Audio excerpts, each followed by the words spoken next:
बावजू होने के बाद में। अगर वजू पहले से है तो अच्छी बात है, अगर वजू नहीं है तो वजू बना ले। फिर आपको क्या करना है कि आपको पहले एक साबुत लौंग ले लेना है। जी हाँ दोस्तों, लौंग कहीं से भी टूटा फूटा नहीं होना चाहिए, छोटा बड़ा कैसा भी चलेगा लेकिन टूटा फूटा नहीं होना चाहिए। और आपको एक इलायची ले लेनी है, जिसे हरी इलायची या छोटी इलायची भी कहा जाता है। यानी कि आप देख लें अच्छे से, आपको एक लौंग और एक इलायची ले लेना है। यानी कि इस तरीके से आप एक लौंग और एक इलायची ले लें। फिर उसके बाद में आपको क्या करना है कि आप चाहे तो एक तस्बीह ले ले, जिसमें आपको गिनती करना है, चाहे दाने वाली तस्बीह या इलेक्ट्रॉनिक तस्बीह, कोई सी भी आप ले सकते हैं। उसके बाद में आप एक पाक साफ जगह पर बैठ जाएं और इस बात का खास ख्याल रखें कि जब भी आप इस अमल को करने जाएं तो आपको किसी से हरगिज़ नहीं बताना कि हम इस अमल को पढ़ने जा रहे हैं या इस अमल को करने जा रहे हैं। आपको हरगिज़ किसी से नहीं बताना है। फिर आप जिस दर पर बैठ रहे हैं वो दर भी पाक साफ होनी चाहिए। चाहे आप बेड पर बैठ जाएं, सोफे, चेयर, जमीन, कहीं पर भी बैठ सकते हैं, मुसल्ले पर भी बैठ सकते हैं, लेकिन पाक साफ जगह पर ही बैठना है। बैठने के बाद में अब आपको क्या करना है कि इन दोनों चीज को, यानी कि एक लौंग को और एक इलायची को, आपको अपने सामने रख लेना है। सामने भी रख सकते हैं, बगल में भी रख सकते हैं, या तो हाथ में भी लिए रह सकते हैं। अब आपको क्या करना है, फिर आपको सबसे पहले इस वजीफे को पढ़ना है। सबसे पहले आप 3 बार कोई सी भी दुरूद पाक पढ़ लें, जो भी दुरूद पाक आपको याद है, या देख करके कैसे भी सिर्फ और सिर्फ 3 बार आपको दुरूद पाक पढ़ लेना है।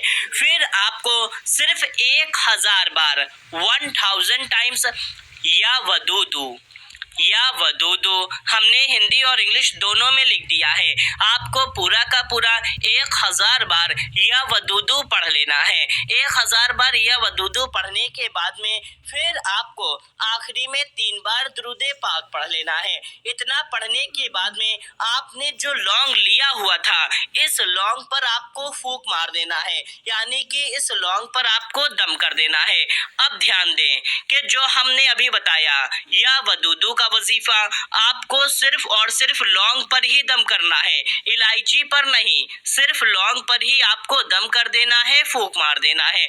उसके बाद में आपको क्या करना है कि आपको फिर से इस वजीफे को पढ़ना है कि आप सबसे पहले 7 बार कोई सी भी दुरूद पाक पढ़ लें, फिर आप 1000 बार इसको पढ़ें 1000 टाइम्स।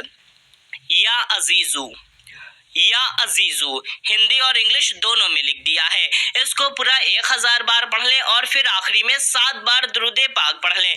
इतना पढ़ करके आपको फिर से इस इलायची पर दम करना है, लौंग पर नहीं। अब इलायची पर आपको दम कर देना है, यानी कि आपको या अजीजू वाले वजीफे को इलायची पर दम करना है और या वदूदू वाले वजीफे को आपको लौंग पर दम कर देना है।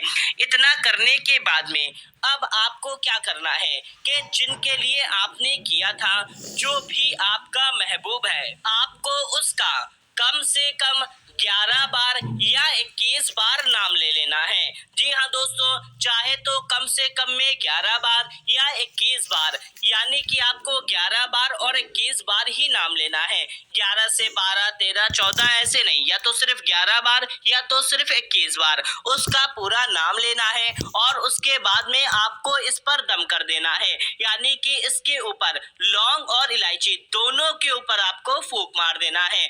फूंक मारने के बाद में अभी आपका वजीफा खत्म नहीं हुआ है।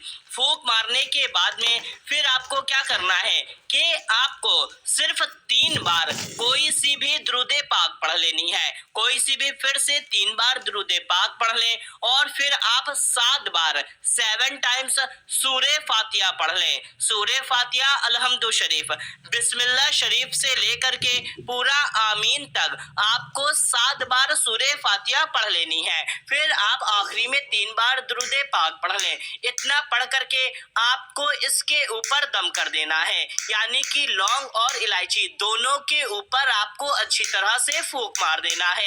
फूंक मारने के बाद में अब आपको क्या